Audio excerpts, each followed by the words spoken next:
El arte de la guerra, por Sun Tzu, parte 20, notas. Debemos observar asimismo estos defectos en el enemigo, atacar el sentido de honor de sus generales, enfurecerlos, amenazarlos con un peligro real o imaginario, o tentarlos para que se lancen de cabeza en una trampa o emboscada, aprovechando su temeridad.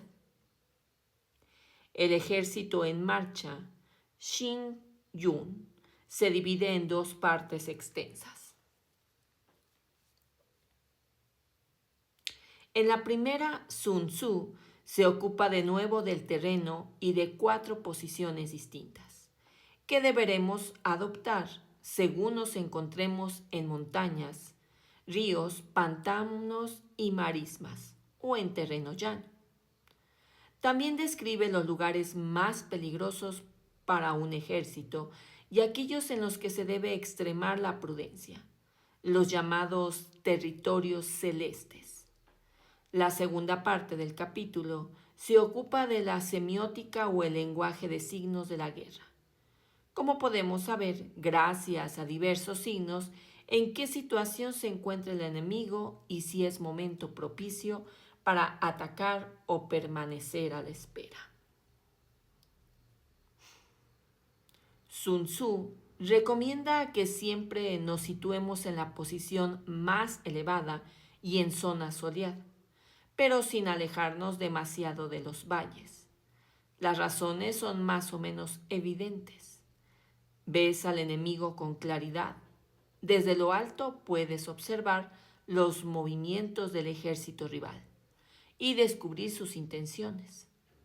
Es más fácil descargar un golpe cuesta abajo, por el contrario, así como tirar piedras, agua o flechas.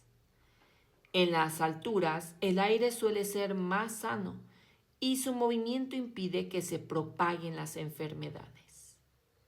Si estás en un lugar soleado, aparte de otras ventajas, será el enemigo el que quede cegado por los rayos del sol al mirar hacia el alto.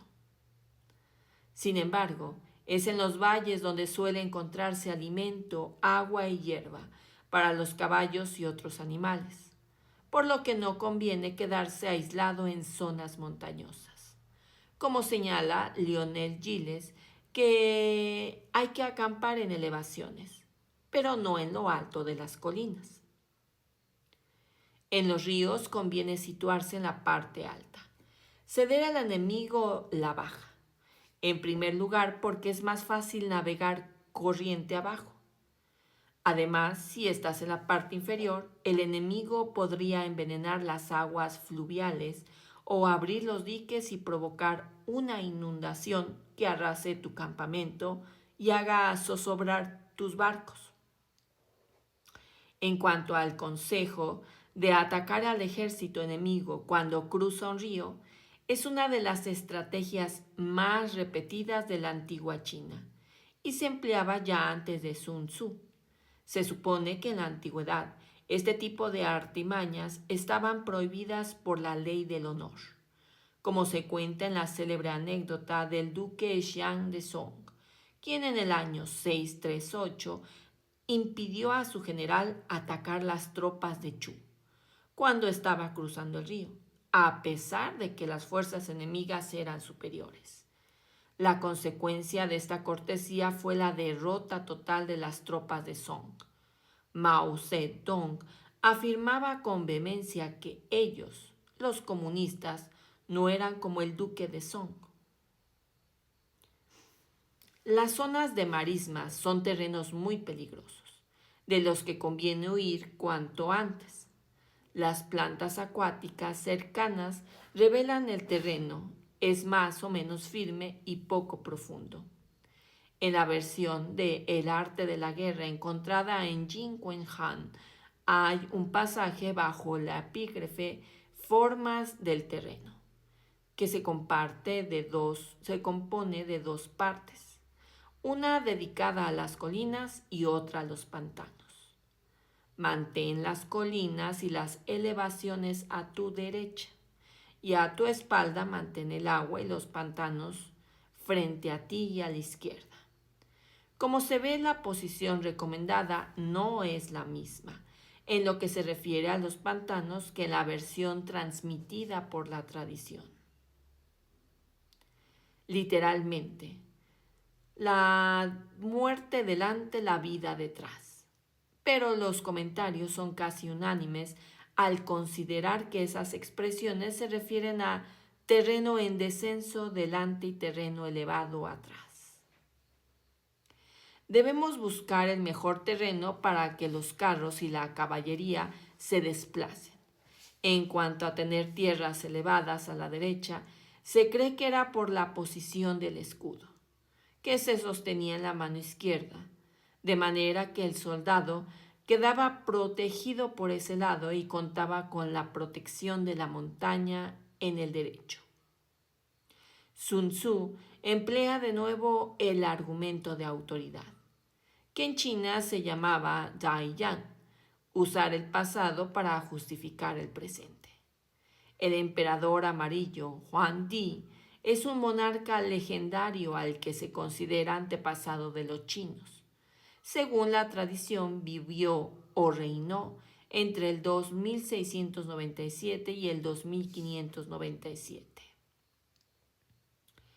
De nuevo, las palabras empleadas son yang, soleado, y yin, oscuro. Pero Sun Tzu se refiere de manera específica a la zona iluminada y a la zona de sombra, y no a los célebres opuestos. Insistimos, en cualquier caso en que a Sun Tzu no le interesan desde el punto de vista estratégico las especulaciones místicas acerca de los puestos yin y yang, y siempre que habla de algo parecido es para rechazarlo.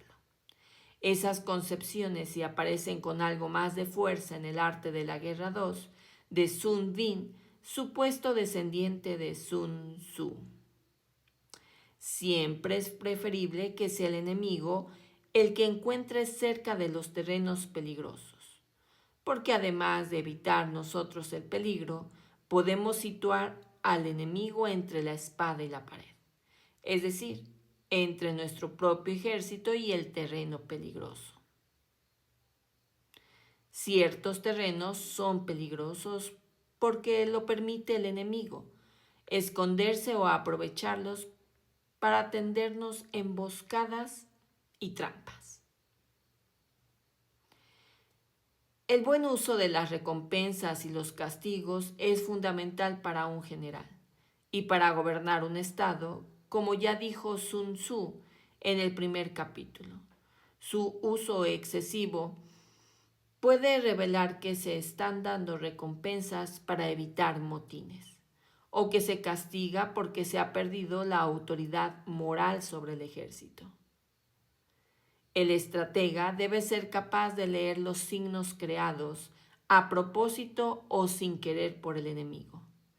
Tiene que observar con atención el humo, los árboles, los pájaros, los movimientos en el campamento y el comportamiento de los soldados.